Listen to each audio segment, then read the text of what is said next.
বিসমিল্লাহির রহমানির রহিম।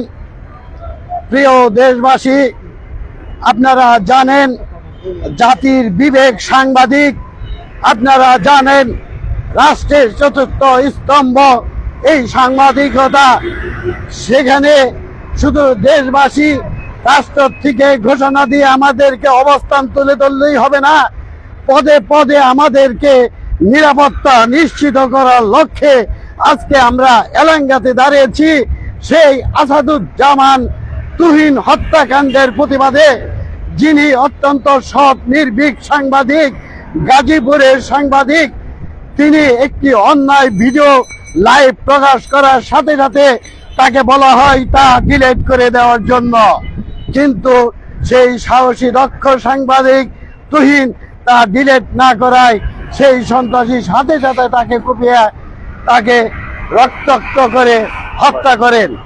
তার জন্য আমরা তীব্র নিন্দা জ্ঞাপন করছি।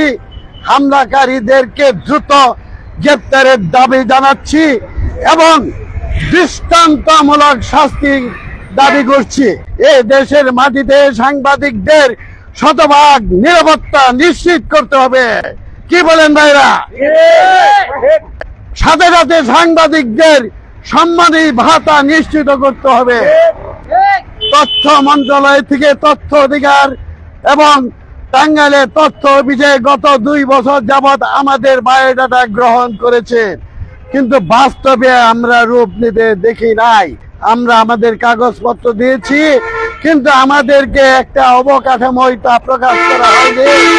আমাদেরকে শতভাগ নিরাপত্তা নিশ্চিত সহ সাংবাদিকদের সম্মানী ভাতা নিশ্চিতের দাম। গাজীপুরে ভাষণ থানার ওসি বলেছেন সন্দেহমূলক ভাবে 5 জনকে গ্রেপ্তার করেছেন।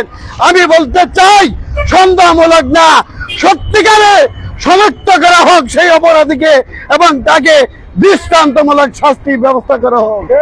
এই বলে আমার সংক্ষিপ্ত বক্তব্য শেষ করছি।